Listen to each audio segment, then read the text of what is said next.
I just wanted to show the city of Irving what a bad neighbor can do to your property. You see, it is very dry here. Now, it hasn't rained in about 2 weeks, but you see here there's no lawn, right? There's no grass. There's lots of bare spots. This area is more or less dead. See, it's all bare here. Now, this was all grass. This was beautiful. You could putt on this after we mow it. That's how nice it was. We also had 2 pine trees here. We had one here and one here, and they were really tall. They were almost all the way up to the power lines. And we were going to trim them back, but our neighbors did the job for us. One day when it was just a little dry out, the trees turned totally brown from bottom to top. Now, they started with 1 branch at a time, so that's kind of weird. You know, why would a tree like that, a pine tree, die 1 branch at a time? You know, oh, that's blight. And, well, no, it's potassium in the root system. And that potassium, you see here how our lawn is actually pretty nice. We water it within the guidelines of the city. Here it's a little dry, and this might be the way the lawn would look back there because it's a little dry. But they've killed 5 trees here. A big one here, 1 gone.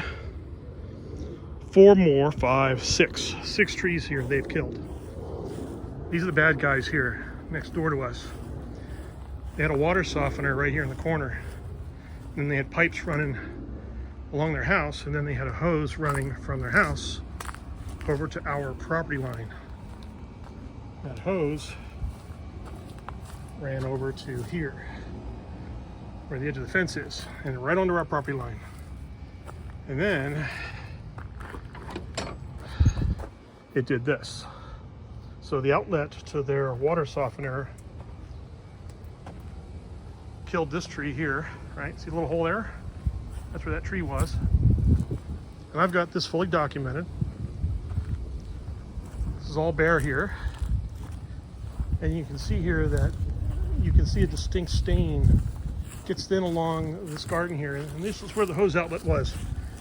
See, 1 of these or 2 of these fence posts are a different color. I think it's these 2. They have long since changed. It was in here somewhere. Yeah, they've changed. But I think it was those 2 right there. And that's where the hose was. The end of the hose was right here under those bits of fence. Sneaky bastards. And they were pushing their potassium outflow into our yard. And the bottom of their side of the tree was showing maybe half a dozen branches that were dead, even though the tree was healthy and growing. So this tree has doubled in size since we moved in here, because we keep feeding it.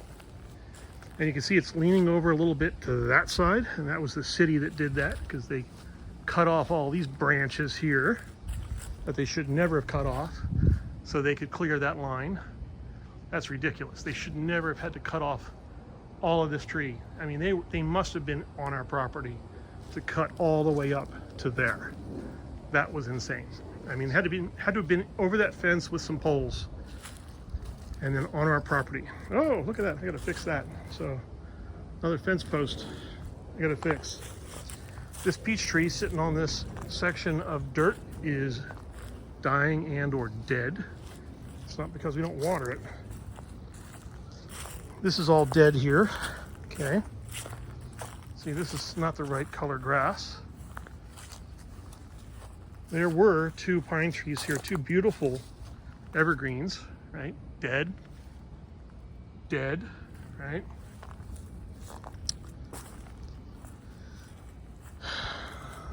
This is a pear tree.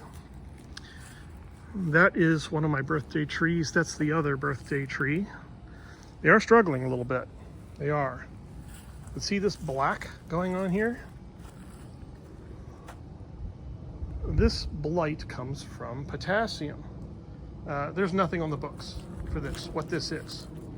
You know, I've looked and looked and looked and looked. I've tried to Google it. There is nothing for this disease. This is what happens when you put potassium into the ground and let trees soak it up. Because it's not just this tree, it's that tree. And these trees are different species. Look at this. So that's what the potassium's doing to this tree. We wouldn't have that if it wasn't for our neighbors. And you can see it runs right under that gate. And that's where it goes over to the 2 pine trees and the section of lawn that is dead. Isn't that wonderful? So you can see the blight in the grass. It goes from there all the way over here, all the way up to the outlet. The outlet's about there. And of course they had the water softener in that corner of the yard. They were regularly dumping salt, like they were missing it. It's a little tiny water softener, a couple of feet tall. And they were dumping potassium into that water softener in the evenings when nobody's around, so nobody could see them doing it. And they'd spill it into the yard, they'd spill it into the garden and everything. And their entire side yard is mud. No grass, just 100% mud. Just like this. This is what their side yard looks like. And now we have it. We have what they have. We had to put in this walkway because instead of having grass or a garden, we got mud. So we had to put this in when the rains come because we were walking through mud to get into our backyard. We've had dozens of plants in this garden and they've grown and died and grown and died and grown and died. Oh, we've got packages. Grown and died, grown and died, grown and died. Repeatedly, grown and died. This tree almost died down to a couple of twigs coming out of the ground. And now it's grown back again. Tells me that the ground is being poisoned. This tree is a great indicator, this bush is a great indicator because of the way it grows and dies and grows and dies repeatedly, regardless of the rains. Look at how tall it is, right? The moment it's given the opportunity with a little bit of water, it immediately springs up all the way up to the roof and spreads out. And then maybe after the rain will come, the potassium will move across here. It'll get under the root system, and this bush will die down to almost nothing. And then it will come back again. Crazy. Same thing over here. It's not just this pine tree that's got that bare spot opening up. Sometimes the bare spot runs along these stones all the way over to here. See it there. See salt coming up here. There was a tree here.